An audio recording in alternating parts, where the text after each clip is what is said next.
Bienvenidos al segundo episodio de Detrás de la Mirada. Somos sus anfitriones Eduardo Diego, y en esta ocasión vamos a hablar de un cuento por Edgar Allan Poe llamado Los Anteojos. Antes de esto, pues la verdad creo que deberíamos de hablar un poco del autor, ya que pues es una figura muy importante en la literatura no solo de Estados Unidos, sino del mundo. elegimos esta historia porque es bastante reveladora de algunos aspectos de la vida del autor. Creo que es muy transparente y eso es algo muy característico en la forma de escribir de Edgar Allan Poe, que logra transponer cosas de su vida en su obra. La verdad es que es un autor súper interesante a nivel literario. He podido leer acerca de él que revolucionó el número la forma de hacer cuento.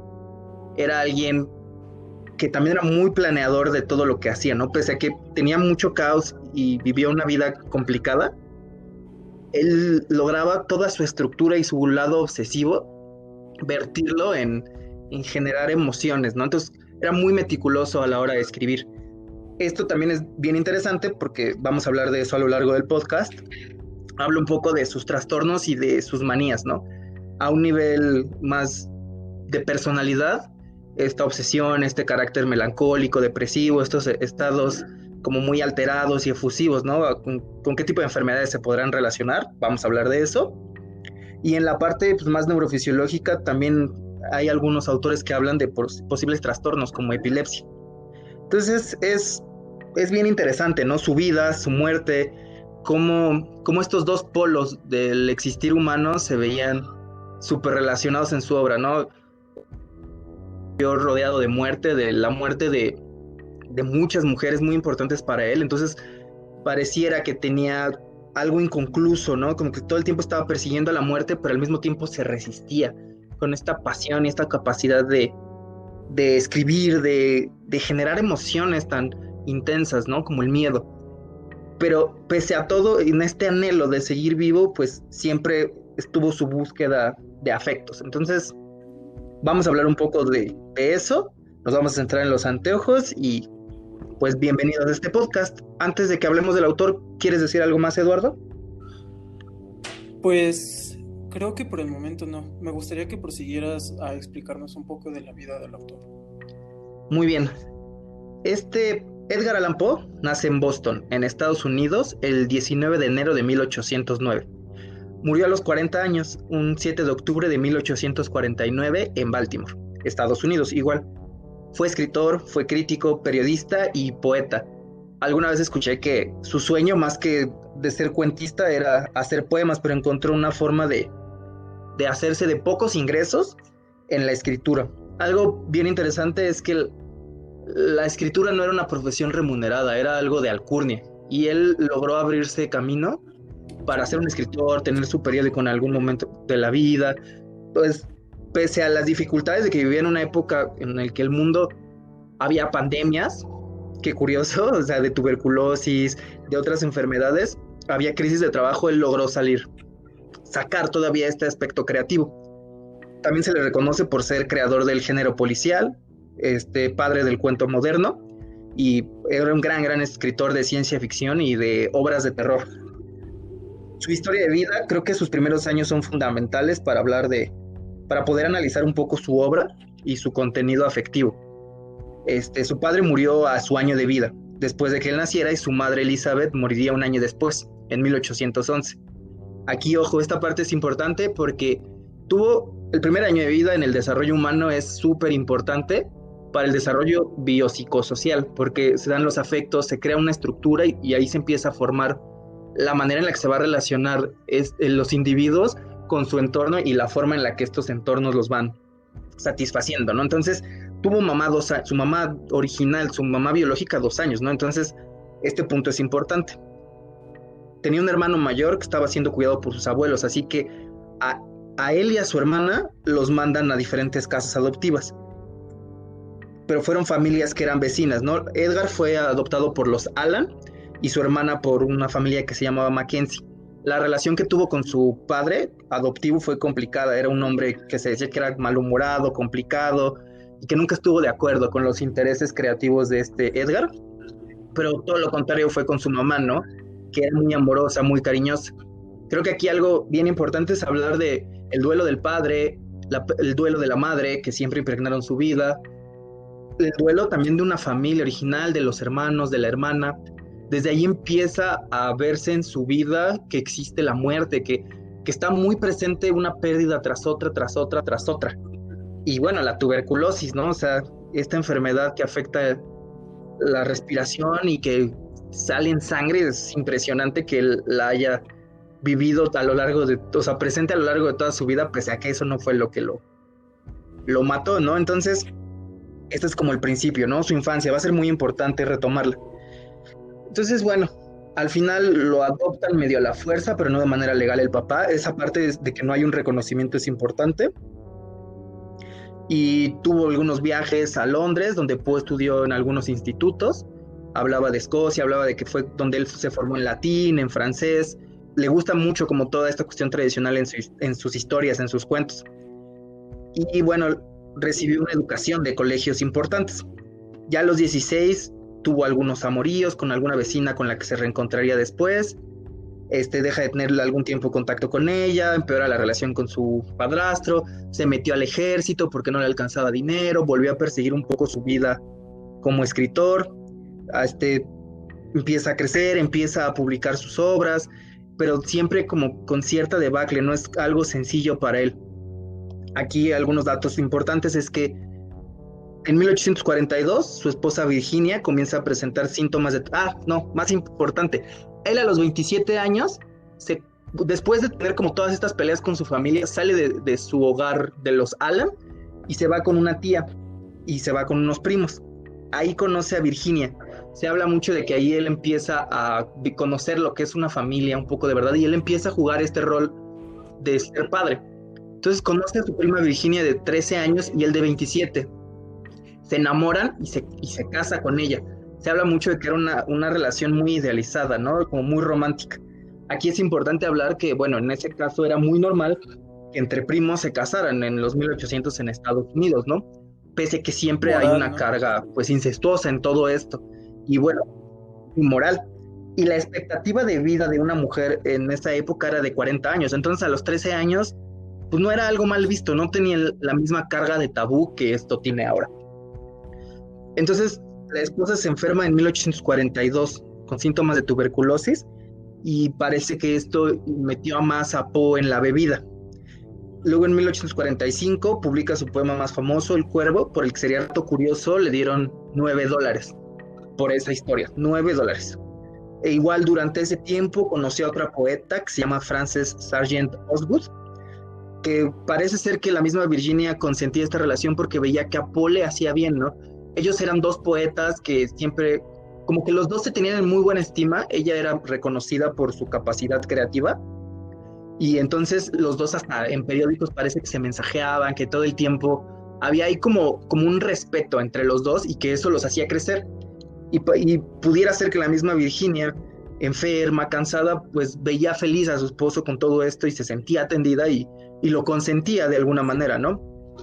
Pero en una sociedad hipócrita, en una sociedad también complicada, era un hombre muy ácido, mucho de su trabajo como crítico periodístico se la pasó tirándole fuertísimo, ¿no? A otros autores, generó muchos problemas y entonces la sociedad empezó a criticar mucho esta relación que tenía con Osgood y pues terminan dejando de verse, ¿no? Porque las apariencias eran importantes, parece que por petición de esta Virginia, pero aún así lo manejan, ¿no? O sea, de alguna manera. En 1847 muere Virginia de tuberculosis a los 24 años. Entonces, bueno, esto fue complicando la vida de Poe y su estado emocional. Él empieza a buscar a más mujeres, pero también como con cierto ahínco, ¿no? De buscar una madre que lo sostuviera afectivamente. Entonces, imagínense todas las pérdidas que va teniendo, ¿no? O sea, y aún así él sigue con un empuje. Al final vuelve a encontrar a esta Sarah Elmira Royster, que era su amor de joven, y están buscando casarse, ¿no? Entonces, antes de que pase eso, muere Poe, ¿no? Lo encuentran delirante en las calles de Baltimore y el 3 de octubre de 1849, y se lo encuentran así en un estado súper fatal. lo trasladan a un hospital y muere el 7 de octubre de ese mismo año. Su muerte también fue muy misteriosa porque pues, ya llevaba un tiempo tratando de rehabilitarse, iba a casarse nuevamente y de repente desaparece. Incluso estaba en un club de abstemios, o sea, parecía que iba bien, que estaba encontrando de nuevo vida, y entonces ocurre esto, ¿no? Hay muchos rumores con respecto a su muerte bastante interesantes, y también hay muchas hipótesis. Algunas tienen un origen, ¿no? En sus enfermedades mentales, que tal vez tuvo alguna lesión por el mismo alcoholismo que se fue degenerando, la epilepsia, sus estados también maníacos, parece que él era bipolar, pues eso podría ser un diagnóstico muy probable, o dicen que incluso pudieron haberlo como drogado y en esa época lo usaron como alguien a quien llevaban a varias campañas electorales a que votara por diferentes candidatos.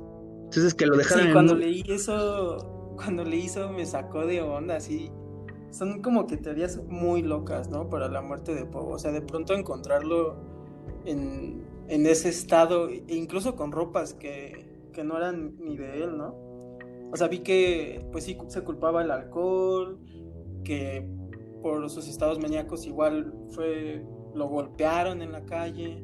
Lo que de las más locas sí se me hace esta del fraude electoral, ¿no? De que lo llevaran a una alcaldía a votar y luego a otra y luego a otra. Y aún así es Incluso hablando. interesante, ¿no? O sea, tiene cierto fundamento, ¿no? O sea, Sí. podría ser. Pero suena absurdo, ¿no? Eso es lo que me refiero, que tiene una cualidad algo absurda. O no sé, las conspiraciones de que tenía rabia o que fue víctima de un asesinato, ¿no? Esas también las Por he la llegado a misma. escuchar. Sí, es que te digo, o sea, hasta parecen como que su muerte fue como el inicio de una de sus historias, ¿no? De sus novelas, incluso detectivescas. O ¿Quién mató a Poe? la conclusión, ¿no? De un misterio. Fíjate, sería súper bueno hacer una serie al respecto de eso o escribir algo, ¿no? Ahí sí tenemos algún Sí, oyente literato, creativo que quiera producirla y que quiera escribirla y necesita asesores. véndasela. Aquí estábamos, ¿no? Con gusto queremos ver esa historia. Aceptan cualquier cosa, ¿no? ¿No viste la de Freud hace poco? No tengo ganas, ¿qué tal está? Pues vi un episodio, o sea, sí está bien hecho en cuanto a la calidad así de... O sea, no es una serie fea, Ok. pero pues no sé, o sea, creo que igual es un poco snob de nuestro punto de vista de verlos, que nosotros ya conocemos más de teoría y decir que pues, hay muchas cosas que se dicen mal, o que ya lo mistifican más de lo que ya está el psicoanálisis, pero pues solo eviten hacer eso con Poe si alguien nos está escuchando ahorita. Netflix, no compres los derechos de nuestra serie de Poe, ¿no? Así de, por favor que la compre HBO. Pero bueno, retomando esto, Poe detective esotérico, ¿no? Así, Poe Biopo, Poe así el detective cyberpunk. bipolar. No, Cyberpunk Bipolar ya estaría de, muy... bipolar de día, cyborg de noche que resuelve misterios. Ya, perdón. Entonces, pues sí fue un tipo bastante interesante, ¿no? Su muerte estuvo envuelta en estos misterios. Pero bueno, la enfermedad mental sí parece algo patente. No hay consenso de qué pudo haber sido, pero es muy interesante, ¿no? También su padre era alcohólico y en sus obras habla mucho del alcoholismo, en El gato negro, ¿no? Cómo esto va turbando la mente del personaje principal. Se vuelve algo súper interesante, escenas medio alucinantes, como todos estos efectos, ¿no? De los delirium tremens, de estas alucinaciones que tienen muchas veces los alcohólicos. Sí. Por ahí hay una frase que leí, que dijo el mismo Poe, que les quiero compartir, que habla, ¿no? Acuérdense que era muy criticado también por su medio, y pone, 6 años atrás, la mujer que más amé enfermó con recurrentes sangrados pulmonares. Al final del año se repitieron estos episodios. Me volví loco de dolor, con largos intervalos de horrible ansiedad. Durante los episodios de absoluta inconsciencia bebí. Dios sabe cuán a menudo o cuánto, como ofensa. Mis enemigos atribuyeron mi locura al alcohol en vez del abuso de alcohol a la locura. Y aquí esto me hace reflexionar algo. Muchas veces se habla de que la enfermedad es la droga, el alcoholismo, las sustancias, pero bueno, en psicoanálisis hablamos mucho de que el sujeto está antes que la sustancia, ¿no? A veces, más bien, la personalidad encuentra en la droga una forma de acrecentar sus patologías Y Poe lo dice de una forma muy bonita. La locura que él ya tenía era la que atraía el alcohol y esto hacía como un círculo vicioso. Es como un primer acercamiento al alcoholismo, que es una parte de sus enfermedades. También otra Aunque teoría también que hay tiene... cierta defensa, ¿no? Perdón. Es que, pues sí creo Adelante, que adelante. también hay como una defensa del uso de drogas por parte de Freud, ¿no? En específico en el malestar en la cultura, cuando menciona que es como un lenitivo, ¿no? Para soportar como las ansiedades y las decepciones, cosas así. Menciona cosas como el sexo y las drogas, ¿no? Que son como herramientas que usa la Para mediar, sociedad para sobrellevar. sí, Sí, hasta o sea, no les da sí, un sesgo de que si son buenas o malas, ¿no? Simplemente menciona que están ahí. descriptivamente, ¿no? Y que esto abre también, no será como tema ahorita del podcast, pero bueno, es interesante hablar sobre si las drogas son el problema o es la educación emocional y la forma de manifestar los afectos, ¿no? Entonces, o sea, Poe al final también se defiende de su alcoholismo, tal vez no asume su responsabilidad totalmente, pero por lo menos encara su dolor, ¿no? Creo que eso es algo interesante. Otra teoría, igual Sí, con respecto a las enfermedades mentales, es la epilepsia. Hay epileptólogos que hablaban, ¿no? Que presentó crisis posiblemente en el lóbulo temporal y que esto hablaba de cuadros confusionales, automatismos psicomotores, o sea, que tenía como varias sintomatologías que podían ser como muy representativas de alguien epiléptico. Entonces, por ejemplo, les quiero compartir como algo ahí que se me hace interesante. Hablaban o sea, él hablaba mucho de la catatonia, él hablaba mucho de, por ejemplo, estos casos, ¿no? De gente que la enterraban viva y resulta que no estaba muerta, o sea, también estos tipos de estados que los somnolientos, de hipnotizaban. hipnotizada, de inconsciencia, estas sensaciones, este, pareciera que son también parte de síntomas epilépticos, ¿no? Entonces, alguna vez le dijeron que podía padecer epilepsia, un médico que atendía a su esposa, porque presentaba una marcada asimetría facial y que podía ser explicada por un sufrimiento fetal durante el parto, ¿no? Y también que la ingesta de alcohol que tenía podía actuar como desencadenante de las crisis que él tenía. Igual acuérdense que todo esto pues no lo tienen tan presente, no tenían como diagnosticada todavía la epilepsia como tal en esa época, ¿no? Entonces es como bastante interesante todo esto. Y cómo él va describiendo también sus patologías neurológicas en sus obras de alguna manera, ¿no? Entonces, por ejemplo, en El Pozo y en El Péndulo, donde el protagonista es torturado por la Inquisición, también habla como de estos estados, ¿no? Catatónicos. Y sufre alucinaciones visuales complejas y pierde el conocimiento. En Berenice, ¿no? El Berenice, la obra del amor a la prima, creo que es la prima, ¿no? Del personaje principal, también es súper interesante, porque los protagonistas también sufren como estos ataques de pérdida de conciencia, de epilepsia, ¿no? En la Esfinge, ¿cómo se llama ese de la Esfinge? Es la Esfinge Calavera, habla también, ¿no? Se burla de un hombre que ve un monstruo a través de unos catalejos, pero resulta que es un tipo de polilla mariposa, pero también este tipo de, de forma de ver tan agigantadas ciertas imágenes, ciertas figuras, parece parte también de la sintomatología de alguien epiléptico, ¿no? Todo esto, pues bueno, si tenemos algún neurólogo que nos escuche, ayúdanos a reforzar, a corregir, a ampliar, a aumentar como todas estas observaciones, ¿no? Y bueno, en la parte de personalidad también es bien interesante el trastorno bipolar, ¿no? O sea, este trastorno es súper complicado porque manifiesta estados conductuales como muy alterados, muy exacerbados, que van entre manías, que es actitudes súper impulsivas, constantes, que no miden. O sea, no es alguien que cambia de pensamiento, ¿no? De un día para otro, sino que es alguien que todo el tiempo tiene estados así anímicos de mucha impulsividad y muy acrecentados. No puede estar maníaco durante meses y que creo que se reflejaba mucho en su vida, ¿no? Tuvo periodos muy productivos de mucho trabajo, pero seguramente también tenía muchos sueños que no pudo cumplir y estados depresivos, que es el otro lado de la bipolaridad, que son muy largos, ¿no? O sea, donde él cae en depresión, en alcoholismo muy profundo. Entonces, las enfermedades mentales con Poe son muy interesantes y también son características de muchas de sus obras. Entonces, ese sería como un primer adelanto un poco de Poe y las enfermedades mentales. ¿Tú qué opinas? Algo que me gustaría preguntarte es qué hubiera pasado si Poe hubiera consumido antidepresivos. Con respecto a su capacidad creativa? ¿Habría escrito como lo haría? Sí. Fíjate, esa es una muy, muy buena pregunta que no sé si podría responderte. Creo que él tenía Claro. una empuje, una fuerza creativa muy alta y el origen de todos sus trastornos, de todos sus anhelos, de todos sus deseos, seguiría presente, ¿no?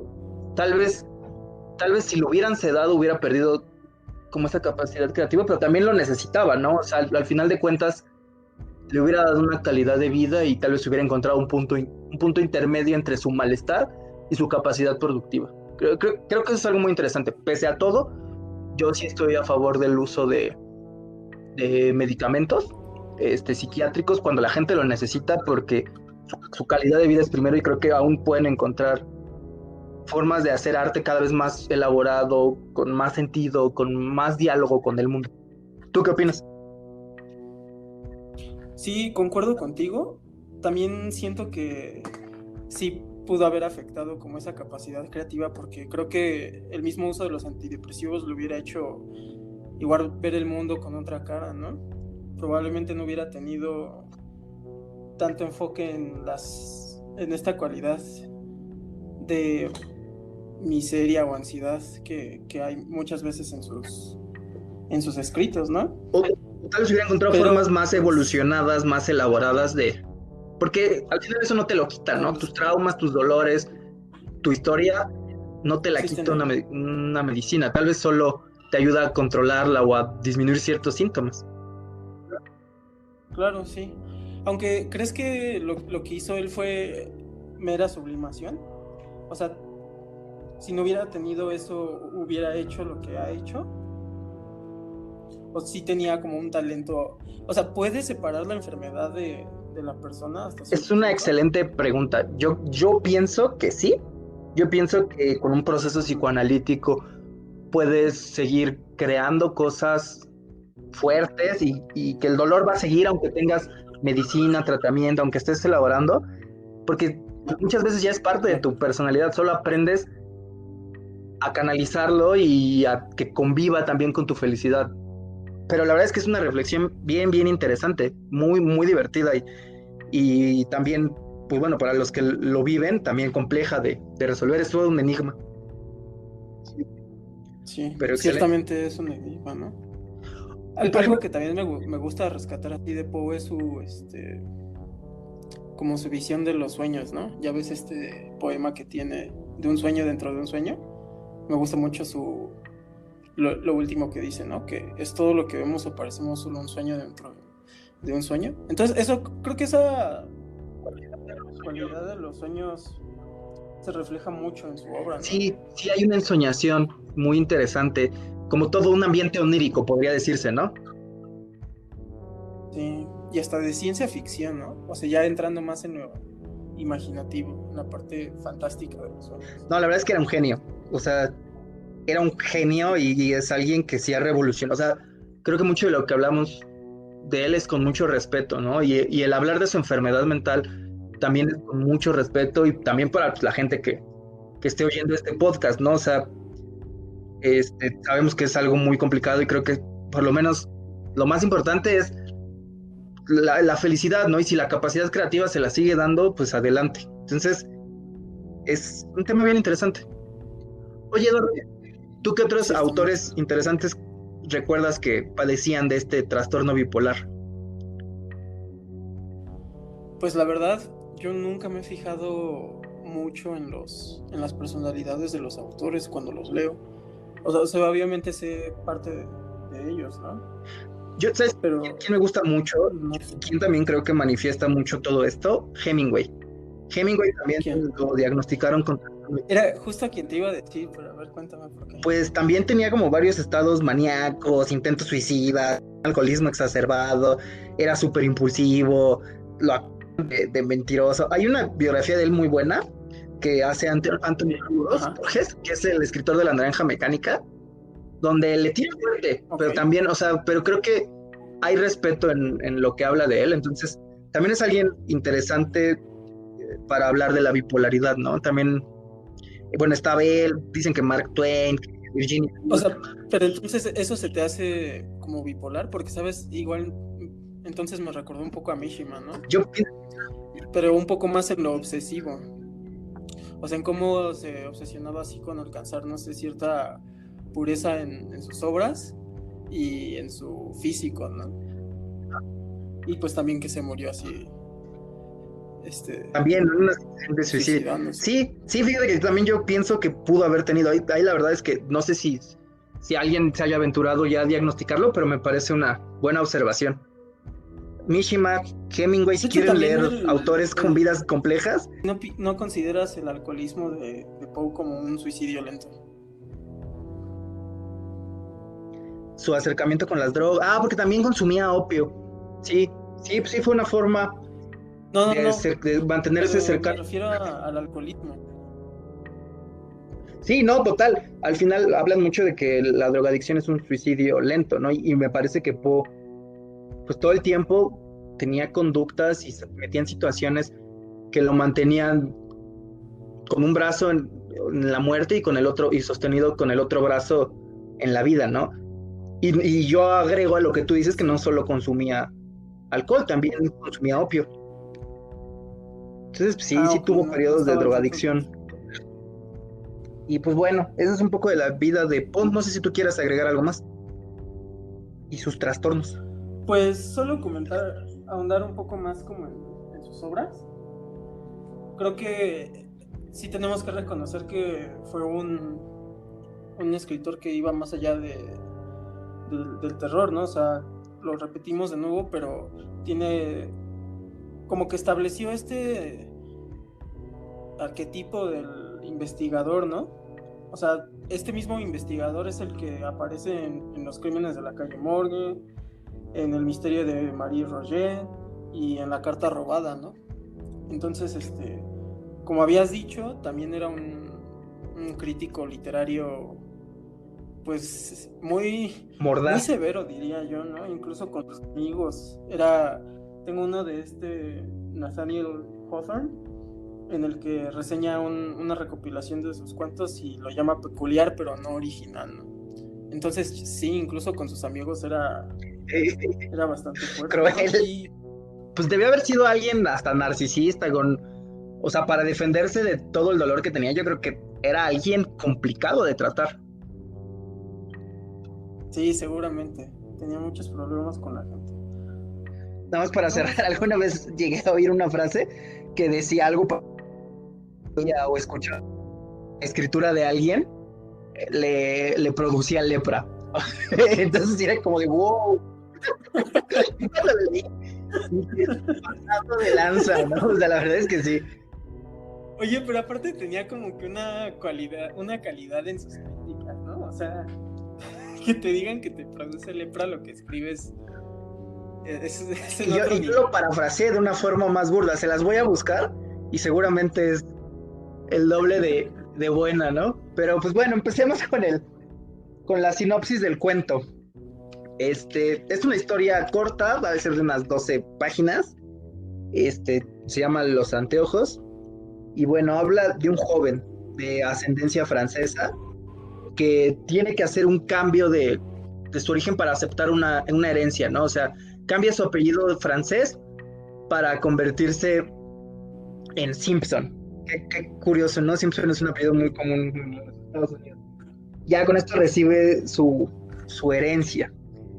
Entonces, empieza a adaptarse como a este nuevo mundo, a esta sociedad, como con un poder adquisitivo más alto. Fíjate qué relacionado está con el mismo Poe, ¿no? Él tratando de meterse en círculos sociales y académicos a los que tal vez él sentía que no pertenecía. Y esto hace el personaje principal del cuento, que es un joven de 21 años, que apenas está conociendo el mundo. Entonces, conforme va conociendo a esta alta sociedad, se acerca, un día va al teatro con uno de sus amigos y se enamora. Aquí es muy importante, tiene amor a primera vista de una mujer que conoce en el teatro, que la logra ver como a distancia. Yo me imagino que no es un teatro que esté tan grande o que estén asientos tan lejanos, ¿no? Pero dentro de todo esto él empieza a hablar de que tiene problemas visuales, pero que por su ego y su narcisismo, nunca usa los lentes porque eso es de gasmoños, ¿no? De nerds. Lo usa con palabras pues, más de los 1800, pero lo expresa de una forma muy divertida.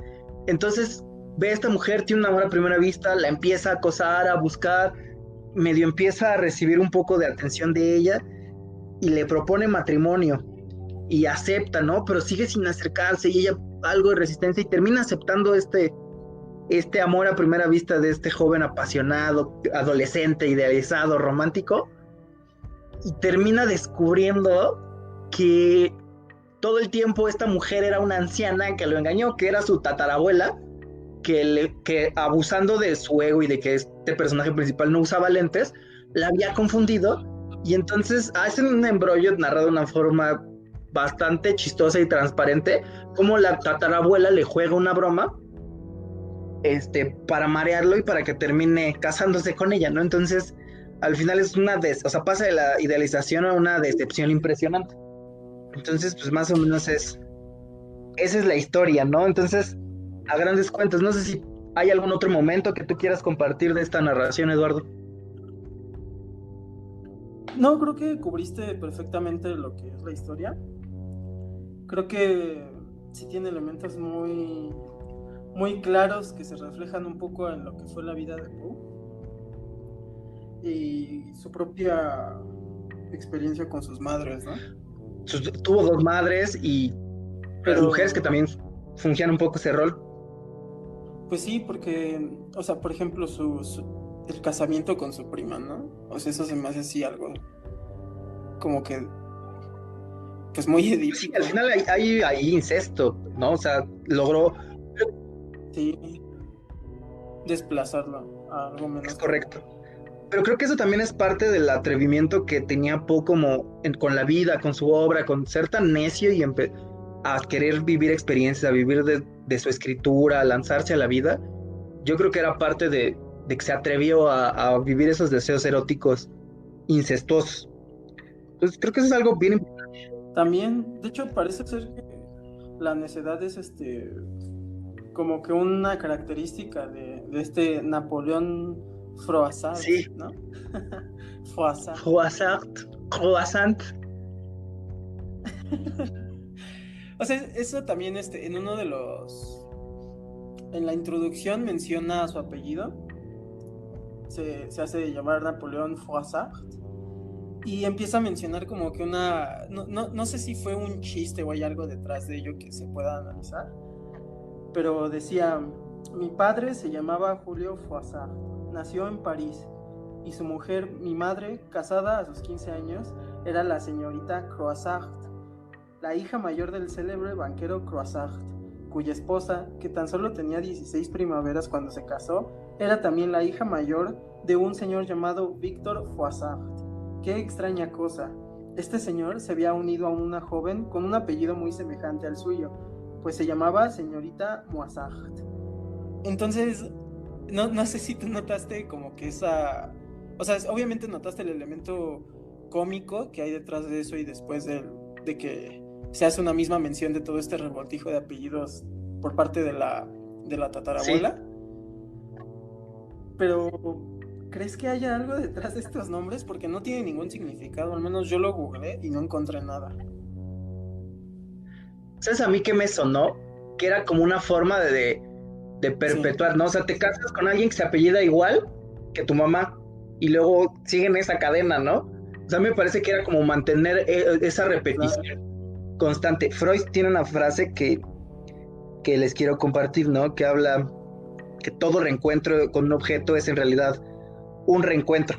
Y habla de que siempre estamos buscando repetir una situación inicial de amor, del primer amor, ¿no? De alguna manera. Creo que esta historia narra de una forma bien interesante búsqueda constante de ese amor con esta figura materna, ¿no? Siempre está buscando constantemente y creo que habla de un Poe en un estado de mayor lucidez que se puede burlar de este personaje vanidoso, narcisista, que todo el tiempo está buscando ese reencuentro, ¿no? Y que repite. A mí me suena que hay esa confusión y esa repetición de nombres, es como un poco jugar con sus deseos edípicos, ¿no? Que los deseos edípicos es cuando el niño se enamora del padre del sexo contrario y surge una rivalidad con el padre del mismo sexo, llega a la castración, que tiene que ver con poner un límite, y es cuando el niño acepta que no puede ser su mujer y se empieza a identificar con el padre para conseguir una pareja parecida, ¿no? Una satisfacción semejante. Y yo creo que aquí Poe se burla muy bien de esa idea y también del deseo que tiene el niño por una mamá idealizada, ¿no? Al final de cuentas, un niño ve a la mamá como un dios perfecto, así, ¿no? Bellísimo, que es esta Como una mujer mujer hermosa, ¿no? hermosa que narra que a lo lejos es perfecta, ¿no? Mantiene una silueta increíble, atrevida, ¿no? Pero conforme va creciendo el niño y se va convirtiendo en adulto, se da cuenta de que es una mujer con errores, con defectos, y que la belleza idealizada es eso, ¿no? Es un sueño, ¿no? Y es el desencanto que hay al enamorarse en la vida real, ¿no? O sea, por ejemplo, ¿tú qué opinas aquí del enamoramiento? Háblame, ¿qué opinas? ¿Qué piensas del enamoramiento? Pues en este caso, más que del enamoramiento, me gustó la observación que hiciste ante como el quiebre de la ilusión, ¿no? Y que de hecho es un paso necesario y al menos siento que Poe aboga de cierta forma por él, ¿no? Porque incluso después de este quiebre que este Napoleón pasa, el final de la historia cuenta que terminó casándose con la nieta, ¿no? Que acompañaba a esta Sí, señora. Y pues al final adquiere más riqueza, ¿no? Que la que pues, ya había tenido al adoptar el apellido Simpson. Entonces, sí, o sea, me resulta bastante interesante ese es comentario. que, dime. Aunque sabes que siento, siento que también hay, de cierta forma hubo como que el personaje lo sentía aferrado a creer en esa ilusión. Creo que también habla como de la ansiedad de mantener la ilusión aún sabiendo que tal vez no es lo que se indica, porque, por ejemplo, la escena en la que la acompaña a su casa, o sea, tú te imaginas que están hablando cerca, ¿no? Porque ya están hablando como de la proposición del matrimonio y todo eso.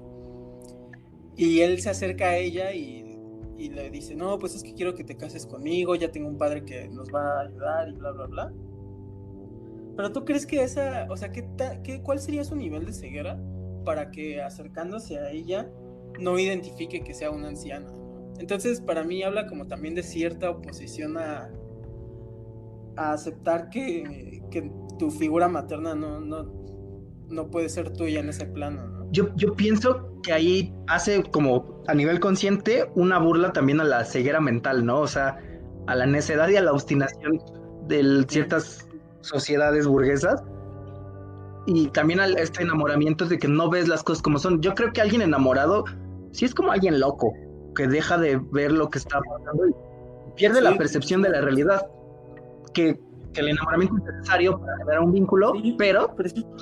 la parte ruda y bonita al mismo tiempo es conocer realmente a la persona con sus defectos, ¿no? Entonces, tal vez no hay una aceptación real. O sea, hay muchas cosas que tal vez a nivel literario quedan como medio meh. O sea, como que dices, ok, pudo haber, ¿cómo hubiera argumentado un poco más para justificar esta ceguera visual del personaje? Pero en un nivel emocional, anímico, se entiende, porque estaba enamorado, y cuando estás enamorado haces muchas estupidez. Claro, y incluso es un personaje necio en muchas otras cosas, ¿no? Me acuerdo que cuando el amigo que lo acompaña a la ópera le dice, sí, yo conozco a esa señora, ¿no? Te la puedo presentar. Y resulta que se ve un viaje, este amigo es muy insistente, ¿no? Entonces va como que a casa de todos y les habla a todos acerca de a quien quiere conquistar. Bien clavadito. Sí, clavadísimo, clavadísimo en su Edipo, ¿no? Y bueno, es que es parte normal, ¿no? Del Es, desarrollo, a veces obstinarnos en buscar ser felices, satisfacernos por los caminos que ya conocemos, ¿no? O sea, porque es el viejo conocido parece la vieja confiable, dirían, ¿no? Como el meme de Bob Esponja, pero... Y entonces por eso se aferra, es este aferrarse, ¿no? Por querer estar anclado al pasado, pero creo que la lección del cuento es no te aferres a un ideal viejo y acepta lo nuevo con su tal vez no belleza tan perfecta como la idealizada, pero sí una belleza real que es más plena, con ganancias reales y que, como dices tú, sí. cierra con la obtención de una mayor riqueza. Aunque hay... Sí, pues vemos claramente que Poe la aplicó, ¿no? O sea, no se pudo casar con ninguna de sus dos madres, pues me llevo la prima. Sí, sí se la voló el Poe. Se la voló la neta, porque, o sea, incluso en esos tiempos, aunque fuera raro, como que, pues un matrimonio de 27 y 14, o 26 y 13, está loquísimo. Y aún así consensuado, ¿no? Y luego se aventó a tener a su esposa.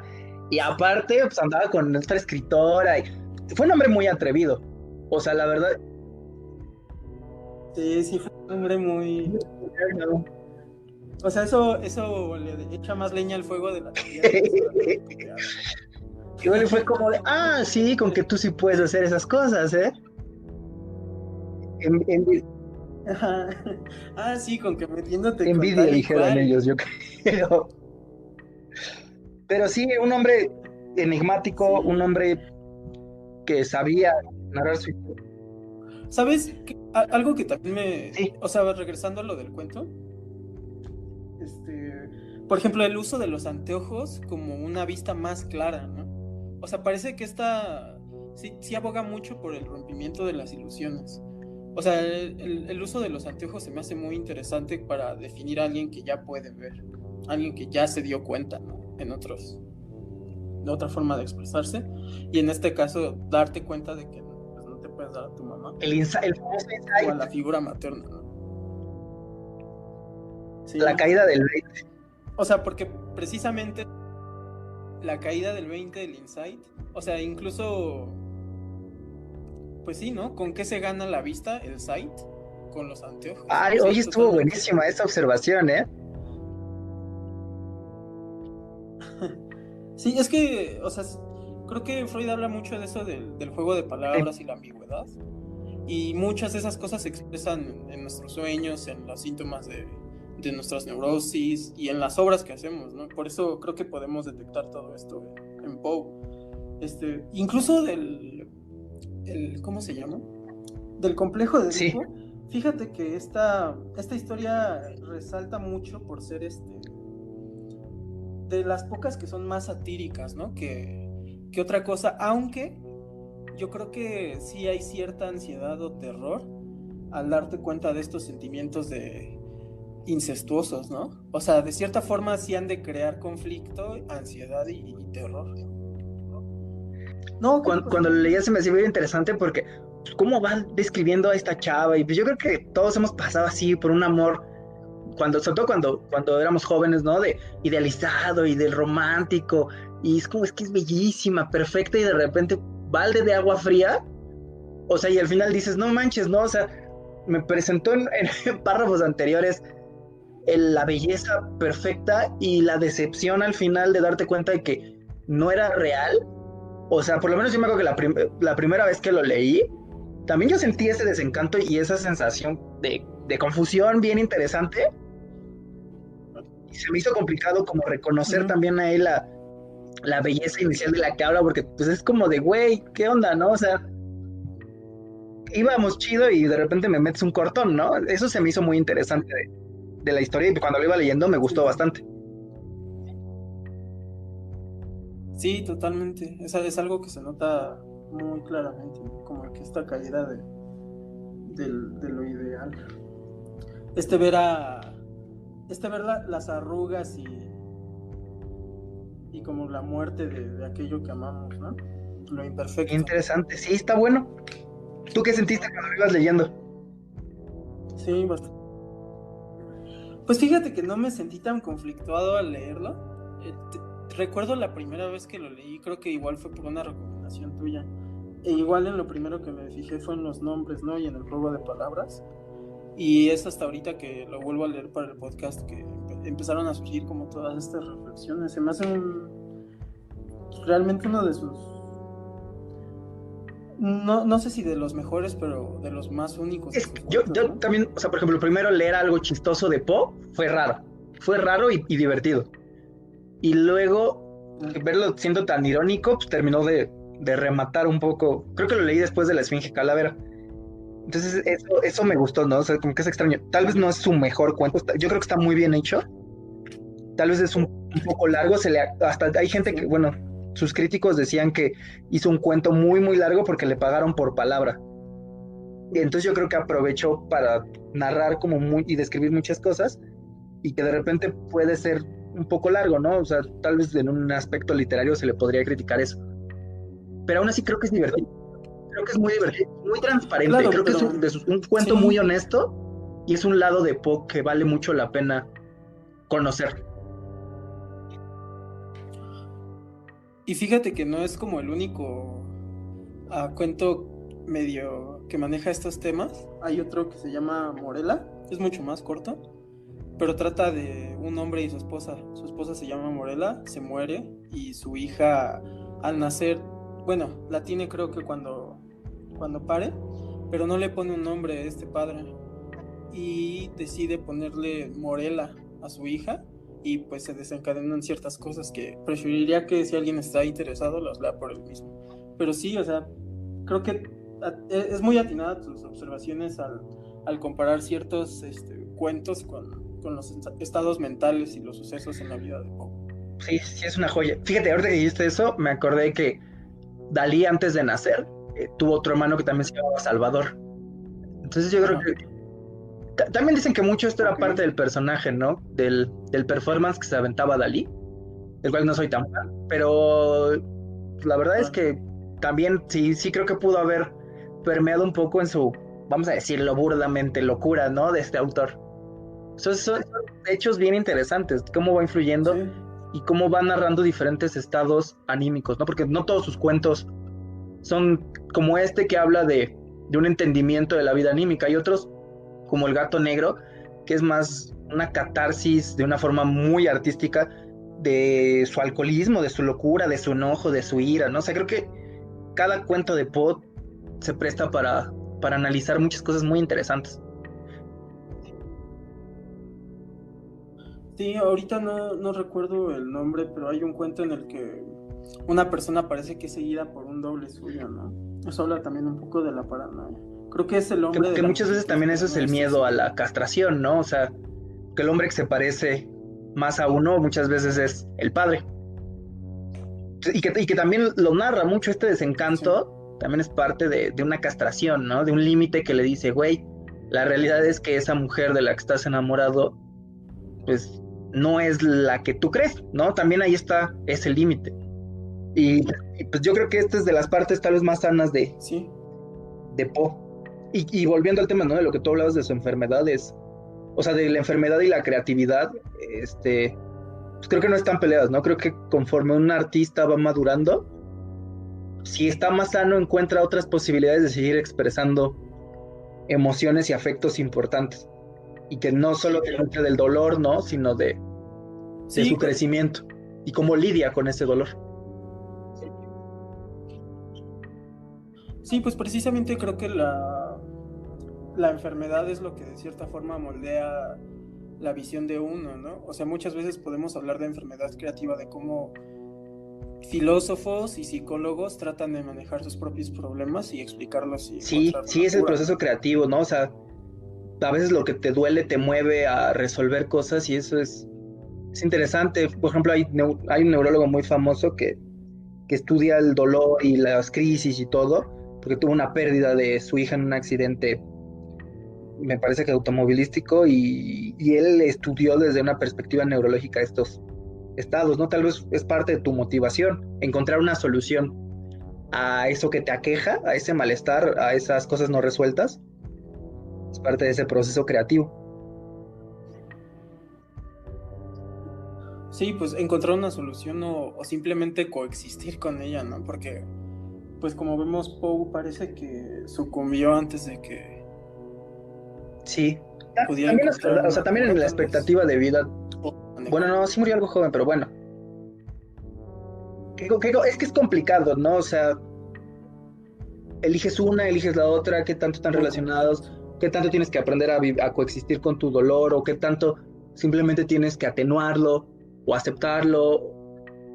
Son preguntas que yo creo que todos debemos hacernos para seguir adelante y seguir siendo creativos y aceptar esa energía. Al final creo que es energía, yo usaría esa metáfora. Creo que es energía, energía a veces como si metes tus dedos en un cable te va a quemar, ¿no? Pero también si lo diriges, bueno, si lo diriges más bien y le metes un Peña enchufe, no prende meterlas. una lámpara, ¿no? Entonces puede ser luz como puede ser un incendio, ¿no? Totalmente. Entonces, ese es creo que el aprendizaje de saber sublimar, saber expresar el dolor y los afectos. Totalmente de acuerdo. Bueno, creo que hemos llegado al final de este episodio. Quisiéramos que todos se llevaran un poco, no sé, que pudieran leer a Poe. Si lo han hecho ya, revisiten alguno de sus cuentos favoritos o lean alguno que no hayan leído antes y tal vez se lleven una grata sorpresa, ¿no? De descubrir todo el mundo Oh, sí, detrás de este hombre. la verdad es que pues, lean este cuento, lean La Esfinge Calavera, que son sus lados un poco más humorísticos. Analícenlo desde todas las posturas que puedan y acepten a Papi Po, amo del terror, mi sad boy favorito.